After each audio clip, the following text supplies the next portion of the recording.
अऊज़ु बिल्लाहि मिनश्शैतानिर्रजीम बिस्मिल्लाहिर्रहमानिर्रहीम या अय्युहल्लज़ीना आमनू क़ू अनफुसकुम व अहलीकुम नारा वक़ूदुहन्नासु वल हिजारा अलैहा मलाइकतुन ग़िलादुन शिदादुन ला यासूनल्लाह मा अमरहुम व यफ़अलून मा युअमरून वक़ाल नबिय्यु सल्लल्लाहु अलैहि वसल्लम कुल्लुकुम राइन व कुल्लुकुम मसऊलुन अन रअय्यतिहि वल इमामु राइन व हुवा मसऊलुन अन रअय्यतिहि वर्रजुलु राइन अला अहलि बैतिहि व हुवा मसऊलुन अन रअय्यतिहि वल मरअतु राइयतुन अला बैति ज़ौजिहा व वलदिहि व हिया मसऊलतुन अन्हुम अला कुल्लुकुम राइन व कुल्लुकुम मसऊलुन अन रअय्यतिहि।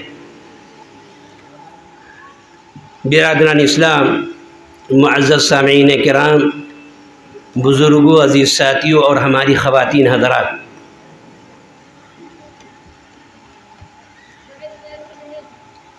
बड़ा अहम मौजू है और इस मौजू पर गुफ्तगू करना बड़ा मुश्किल है। और इस मौजू पर जो मैंने दो मिसरे के अशार का इंतखाब किया है कि पूछा है हाले गम, पूछा है हाले गम तो लबों की हंसी न देख, 100 ज़ख्म हैं जो दिल में छिपाए हुए हैं हम। एक हंगामे महशर हो तो उसको भूलूं, सैकड़ों बातों का रह रह के ख्याल आता है।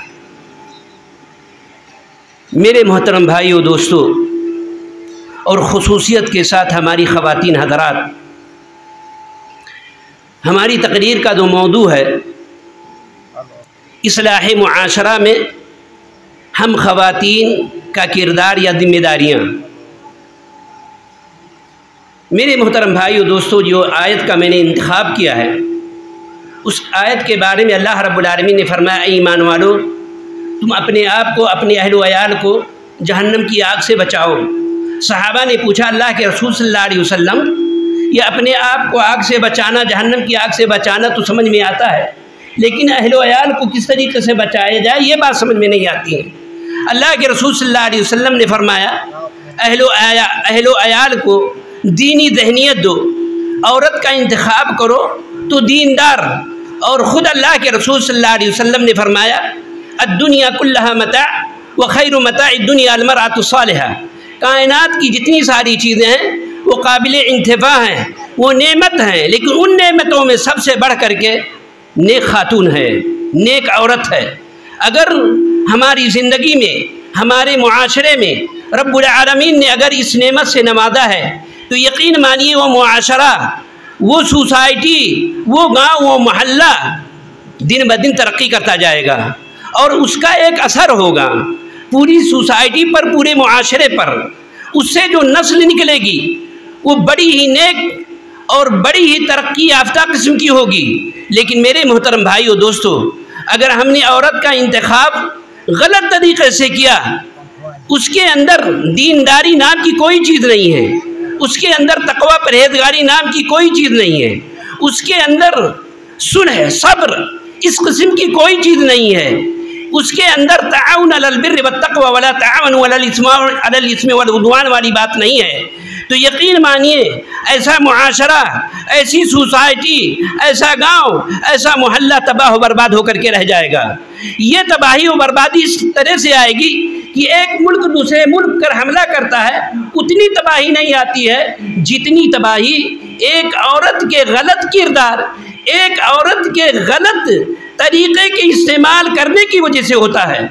मसल मशहूर है मेरे मोहतरम भाइयों, दोस्तों, कितने लोगों से मैंने सुना है, औरतें कहा करती हैं कि अगर मैं चाहूँ तो ईंट से ईंट बजा दूँ, और हकीकत में ये होता है। मैंने अपनी निगाहों से देखा है, मेरे तजर्बात हैं कि औरतें ईंट से ईंट बजा दिया करती हैं। ये सिर्फ ज़हनियत इस वजह से बनती है कि उनका मेयार जो है बड़ा घटिया किस्म का होता है, उनके यहाँ दीन नाम की कोई चीज़ नहीं होती है। जबकि नबी करीम सल्लल्लाहु अलैहि वसल्लम ने फरमाया कि औरतों का इंतखाब दीनदारी, दीनदार होना चाहिए। आप खुद ब खुद देखिए अपने मुआशरे के अंदर, अपनी सोसाइटी के अंदर हम औरत का इंतखाब किस अंदाज से करते हैं। हम क्या कहते हैं, ज़्यादा से ज़्यादा दहेज आ जाए, ज़्यादा से ज़्यादा हमारे पास माल दौलत आ जाए, ज़्यादा से ज़्यादा और साधु सामान आ जाए, औरत चाहे जिस किस्म की है उसको हम निपट लेंगे। मेरे मोहतरम भाइयों दोस्तों, ये सारी चीज़ें चंद दिन की हैं, शरीयत के अंदर इसकी कोई अहमियत नहीं है। अल्लाह के रसूल सल्लल्लाहु अलैहि वसल्लम ने फरमाया, तुनकहुल मरअतु लिअर्बा लिमालिहा व लिहसबिहा व लिजमालिहा व लिदीनिहा फज़फर बिज़ातिद्दीन।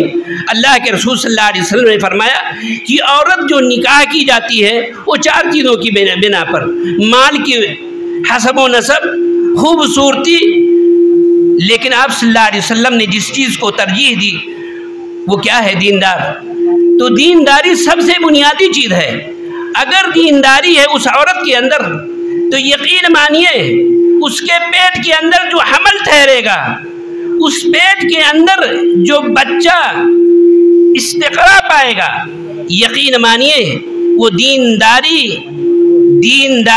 ज़हनियत ले करके अपनी माँ के पेट से निकलेगा। लेकिन मेरे मोहतरम भाइयों दोस्तों, आज का मॉडर्न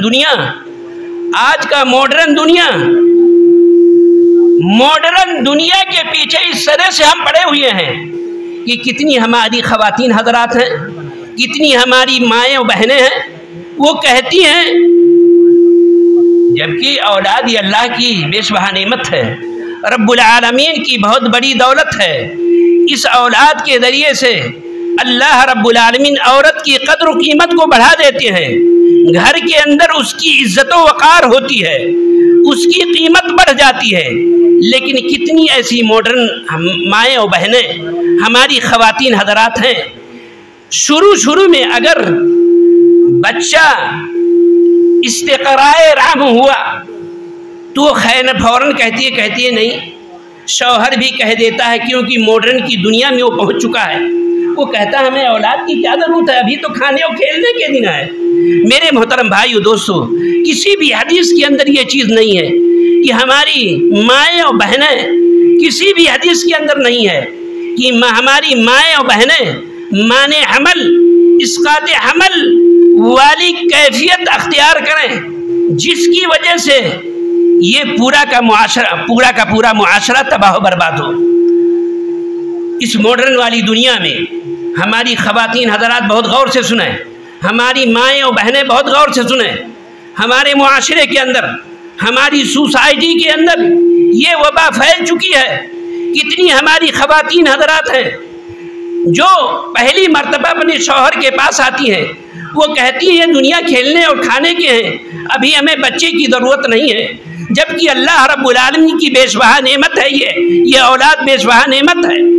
कुछ औरतें दवाएं खा लिया करती हैं। इसी तरीके से हमारी माएँ और बहनें कुछ ऐसी हैं जिनके यहाँ अल्लाह रब्बुल आलमीन का कौल ये है कि हम जिसको चाहते हैं लड़का ही लड़का देते हैं, किसी को हम चाहते हैं बेटियां ही देते हैं, बेटियां ही बेटियां देते हैं, किसी को हम चाहते हैं बेटियां और बेटे दोनों अता करते हैं, और किसी को हम चाहते हैं सिर्फ बेटे अता करते हैं, और किसी को हम चाहते हैं तो बाज बना देते हैं। यह हमारी कुदरत की निशानियां हैं। ये हम लोगों को परखते हैं कि लोगों का नज़रिया क्या है मेरे बारे में, ये अल्लाह रब्बुल आलमीन की तरफ से है। मेरे मोहतरम भाइयों दोस्तों, ये माएँ और बहनें या हमारी ख़वातीन हज़रात जो माने हमल, इसकाते हमल, इस किस्म की जो दवाएं खाती हैं, आम हो चुका है। कोई 2 साल वाला, कोई 3 साल वाला, कोई 5 साल वाला, आप नहीं जानती हैं। हमारे सामने ऐसे वाक़यात हैं इसके।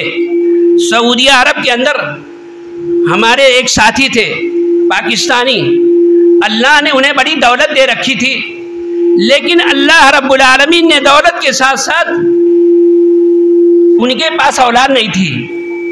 और जब उनसे सलाम करता था तो वो क्या कहते थे, मौलाना हमारे लिए औलाद की दुआ करें। उनके बारे में जब पूछा गया तो लोगों ने कहा कि इस शख्स की जब शादी हुई तो पहली ही मर्तबा में हमल ठहर गया। दोनों ने आपस में मशवरा किया हमें औलाद की ज़रूरत नहीं है, अभी तो खेलने और खाने की दिन है। क्या किया? दवा खा ली, इसकाते हमल, बच्चा गिरवाने वाली दवा खा ली। इसकाते हमल से मुराद बच्चे गिरवाना। वो दवा खा लेने के बाद उसका रिएक्शन हुआ, वो हमेशा हमेश के लिए वो औरत औलाद से महरूम हो गई। उसको औलाद की इतनी तलब है कि रात दिन उसको यही फिक्र रहती है।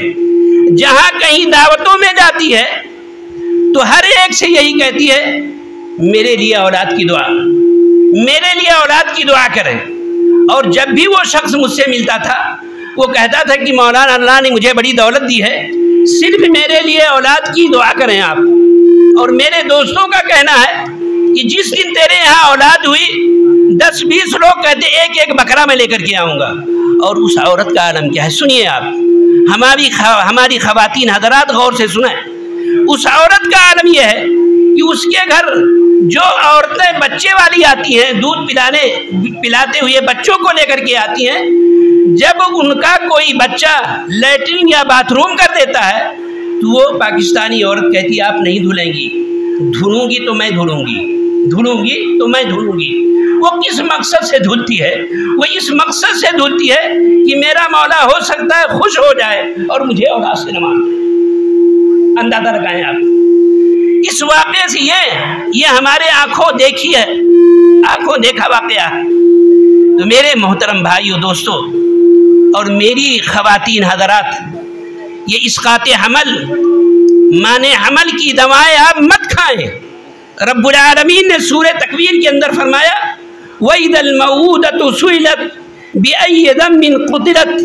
रब्बुल आलमीन ने आगाज़े क़यामत के वक्त जो दुनिया के हालात होंगे उन हालात का तज़किरा करते हुए फरमाया कि क़यामत के दिन अल्लाह रब्बुल आलमीन जिंदा दरगोर की गई बच्चियों से सवाल करेंगे किस गुनाह की बिना पर तू जिंदा दरगोर की गई, किस गुनाह की बिना पर तू जिंदा दफनाई गई।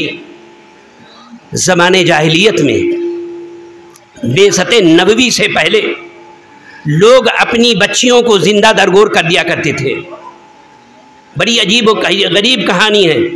कुछ सहाबे कराम ने ऐसे वाक़यात बयान किए हैं कि दिल मुंह को आ जाता है, जिस्म के अंदर झुरझुरी सी आ जाती है कि इतने बड़े जानवर, इतने बड़े हैवान थे कि अपनी बच्चियों को जिंदा दरगोर करने में वो कोई मुज़ाहिमत नहीं समझते थे, उनको कुछ एहसास नहीं होता था।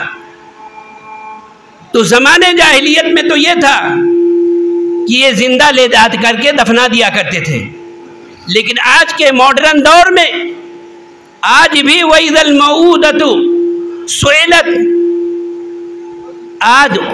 आज के मौजूदा मॉडर्न दौर में भी लोग अपने बच्चों को जिंदा दफनाते हैं। किस तरीके से? बच्चा 3 महीने का हुआ, 6 महीने का हुआ, कभी तो नाजायज़ तरीके से, कभी तो गलत तरीके से, कभी तो जिना के ज़रिए से यह बच्चा ठहर जाता है और लोग उसकी सफाई करवा देते हैं। इसके अलावा जो जायज़ तरीके हैं उसमें भी लोग अपने अपने बच्चों को किस बिना पर, वहाँ तो कहानी ये थी कि ये बच्ची पैदा हुई है, ये हमारे साथ खाएगी, ये हमारे साथ पिएगी, जब इसकी शादी होगी तो मुझे साला बनना पड़ेगा। बाप को ये आर महसूस होता था कि मुझे ससुर बनना होता था, वो बनना पड़ेगा। इस आर की बिना पर ले जाकर के उसको दफना दिया करते थे।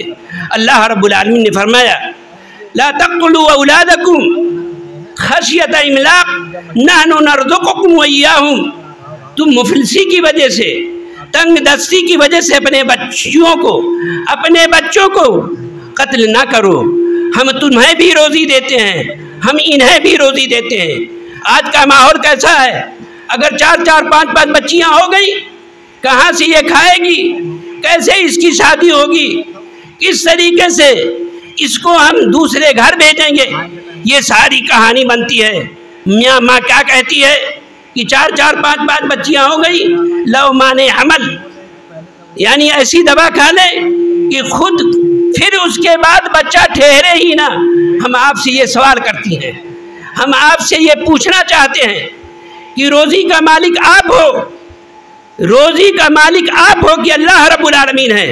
अल्लाह के रसूल सल्लल्लाहु अलैहि वसल्लम की हदीस है, आप सल्लल्लाहु अलैहि वसल्लम ने फरमाया, रहम मादर के अंदर जब बच्चा 120 दिन का होता है तो अल्लाह रब्बुल आलमीन फरिश्ते को भेजते हैं और उसमें 4 चीज़ें उसकी लिखी जाती हैं।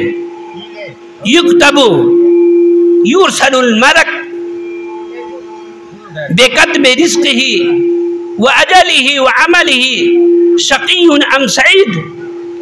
जब बच्चा 4 महीने का हो जाता है, फरिश्ता जा करके उसके पेट में उसके रिज़्क़ को लिखता है,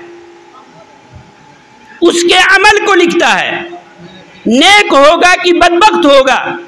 ये सारी चीज़ें हमारे पैदा होने से पहले ही लिख दी जाती हैं। कैसे आप कहती हैं, या हमारे भाई लोग किस तरीके से अपने ज़हन के अंदर ये बात दोहराते हैं कि ये बच्चा ये बच्ची कहाँ से खाएगी। मेरे मोहतरम भाइयों दोस्तों, हमारी कितनी ख़वातीन हज़रात हैं कि 4 बच्चियाँ 5 बच्चियाँ हो गई, उनके जहन पर यह सवाल हो जाता है कि इस बच्ची की शादी कहाँ होगी। ये जोड़े मेरे मोहतरम भाइयों दोस्तों, हमारी ख़वातीन हज़रात, ये जोड़े आसमान के अंदर बनते हैं। अल्लाह रब्बुल आलमीन ने जोड़ा मुकर्रर कर रखा है। हमें आपकी ज़रूरत नहीं है कि हम इसके बारे में फ़िक्र करें और हम ऐसा कदम उठाएं जिसकी वजह से हमारी दीन और दुनिया सब की सब तबाह बर्बाद हो। इससे हम और आप तो अबा करें। इसी तरीके से जब माँ के पेट के अंदर बच्चा इस्तिक़रार पा जाए, उसके बाद शरीयत ने इनके लिए कुछ हुक्म सादिर फरमाए हैं। हमल वाली औरत नाउम्मीदी का शिकार ना हो, अल्लाह के क़दा व क़दर पर सब्र करे, लायानी बातें उसके जहन के अंदर ना आए, ना ऐसे आलाते मौसीकी का इस्तेमाल करे जिसकी वजह से उस बच्चे के ऊपर असर पड़े।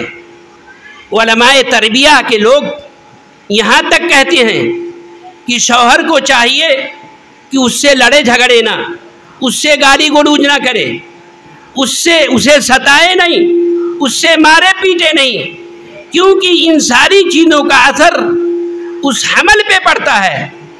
इसी तरीके से हर तरह का सुकून देने की कोशिश करे। अगर ऐसा सुकून नहीं देता है तो जो कुछ वो हमल की हालत में उसके साथ करता है, उस बच्चे पे असर पड़ता है।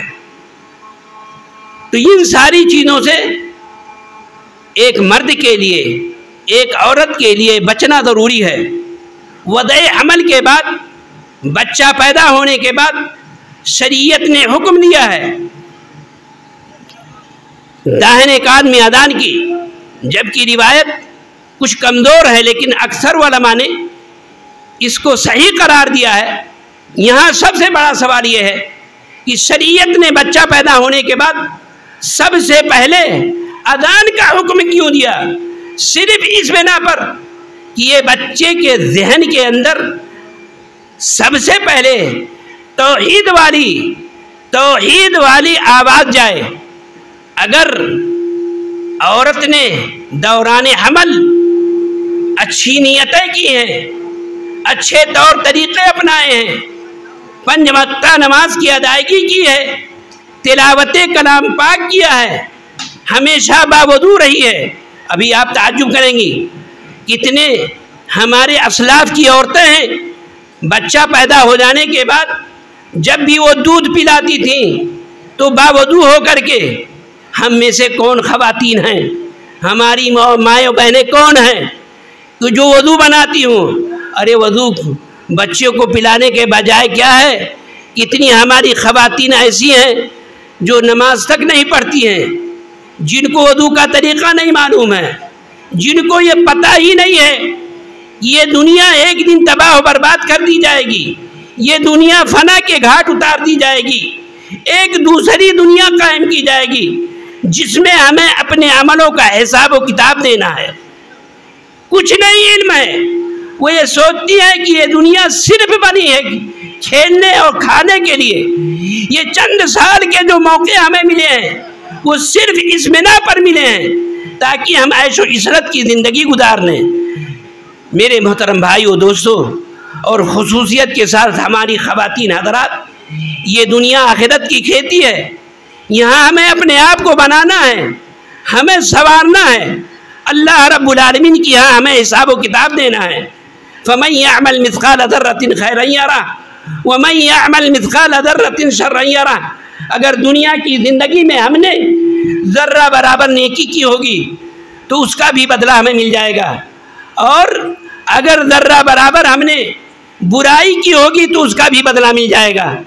तो हमारा मकसद ये है कि हम अपनी ख़वातीन हज़रात से ये गुजारिश करेंगे कि वो अपने मर्दों को, अपने शौहरों को दीन की तरबियत दें जिस तरीके से वो अपने बच्चों को तरबियत दे रही हैं। कितनी ख़वातीन हज़रात हंस रही होंगी सिर्फ इस बिना पर। वो ये सोचती हैं कि हमारा शौहर जब बिगड़ा हुआ है, हमारा शौहर जब राह से हटा हुआ है, तो किस तरीके से हम उसको सुधारें। आप वाक़यात देखिए, आप हालात पर गौर कीजिए। अगर आपके अंदर अखलाक है, आपके किरदार अच्छे हैं, तो आप इंसान नहीं, एक जानवर को भी आप सुधार सकती हैं। और सुधारने के लिए सबसे बेहतरीन दुआ आप उसके लिए दुआ करें। कितनी ख़वातीन हज़रात ऐसी हैं जो नमाज नहीं पढ़ती तो कहाँ से वो अपने शौहर के लिए, अपने बच्चे के लिए दुआ करेंगी। तो अल्लाह के रसूल सल्लल्लाहु अलैहि वसल्लम ने फरमाया, कुल्लुकुम राइन व कुल्लुकुम मसूलुन अन रअयतिही। हर आदमी चरवाहा है और हर शख्स अपनी अपनी जिम्मेदारियों के बारे में, अपने अपने मुतअल्लिकीन के बारे में पूछा जाएगा। इमाम जो गांव का सरदार है, गांव का प्रधान है, उससे गांव वालों के बारे में, जो घर का मुखिया है घर वालों के बारे में, औरत से उसके आल औलाद के बारे में, शौहर के माल के बारे में उससे सवाल किया जाएगा। क़यामत के दिन वो पूछी जाएगी। इस हदीस पर हम और आप गौर करें। इसी तरीके से जिस तरीके से हम अपने बच्चों को बनाएंगे, उनको संवारेंगे, तो आगे चढ़ करके उसका फ़ायदा होगा। लेकिन अगर शुरू से हमने उन्हें आदी बना दिया किसका, मोबाइल का, बगैर मोबाइल के वो सोता नहीं, बगैर मोबाइल के वो खामोश नहीं रहता, बगैर मोबाइल के उसको चैन नहीं आता है, तो ये इसके अंदर शर, इसके अंदर खैर का पहलू कम है। और जो खैर का पहलू है वो खैर का पहलू कोई नहीं अपनाता है। इस वजह से हम अपनी ख़वातीन हज़रात से ये गुजारिश करूँगा कि ऐसी चीज़ों से, ऐसे आलात लहव से दूर रखें। लेकिन कहानी है, मैंने खुद अपनी आँखों से देखा है कि कितनी हमारी ख़वातीन हज़रात बैठ करके खुद देखती हैं और बच्चों को दिखाती हैं, बल्कि बच्चों से कहती है कि फला फिल्म और फला स्टोरी कैसी थी, फिर से उसको रिपीट कर, फिर से उसको दोबारा चालू कर। और इस तरीके से मुंह लगा करके बैठी रहती है। ऐसा महसूस होता है कि कायनात की सबसे बड़ी नेमत है। तो अल्लाह के वास्ते ऐसी चीज़ों से तौबा करें। ऐसे बच्चे खालिद बिन वलीद नहीं बन पाएंगे रज़ी अल्लाह ताला अन्हु, ऐसे बच्चे साद बिन वक्कास नहीं बन पाएंगे, ऐसे बच्चे हलाकू खां, ऐसे बच्चे जो दुनिया के बड़े बड़े मुजरिम हैं वो बनेंगे, जो सोसाइटी के लिए, मुआशरे के लिए तबाही व बर्बादी का सबब बनेंगे। ये चंद बातें थी जो मैंने आप सभी हजरात के गौशे को उदार कर दी। मैं अल्लाह रब्बुल आलमीन से यही दुआ करूँगा, इलाहुल आलमीन तुम हमारे हालात को बेहतर बना दे। रब्बुल आलमीन तू हमारी ख़वातीन को तौफीक दे कि वो बच्चों के लिए, मुआशरे के लिए मेहनत करें। ताउन अलल बिर्र व तक़वा वला ताउन अलल इस्म वल उद्वान की सूरत हो, तबाही व बर्बादी की ना हो, गीबत, चुगली, मक्कारी, अय्यारी, ये हम औरतों के अंदर कूट कूट करके भरा है।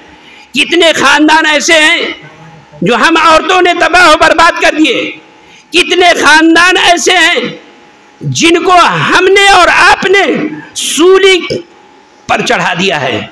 बड़ा अफसोस होता है। इसी वजह से मैंने ये शेर पढ़ा है, पूछा है हाल गम तो लबों की हंसी न देख, 100 जख्म हैं जो दिल में छिपाए हुए हैं।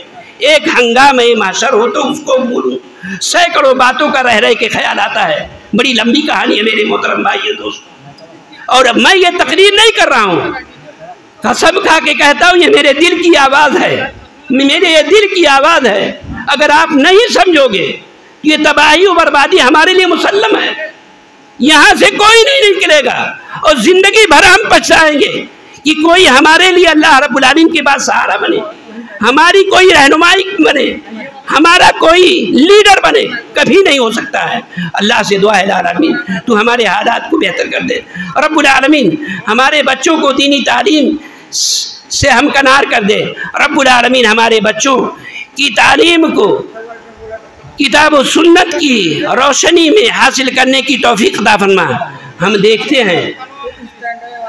हैं इसी चौराहे पर, मैं नाम नहीं लूँगा किसी बच्चे का, मगरिब से लेकर इशा तक आप सभी लोगों की भीड़, उसमें हमारे ब्राह्मण के बच्चे नहीं आते हैं।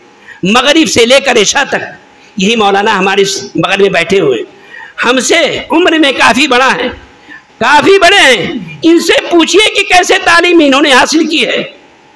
आजकल के दौर में किसी बच्चे से कहो कि हमारे कितने लुंगियाँ फट गई हैं, हमारे कितने पैजामे फटे हैं, तो लोग हंसे, अरे यार मौलवी साहब ये क्या करो, क्यों रट रट करके रट ना तो हमारे पास पंखे थे, ना हमारे पास लाइट थी, बल्ब क्या, लालटेन के अंदर कभी कभार तेल कभी कोई होता ही नहीं था।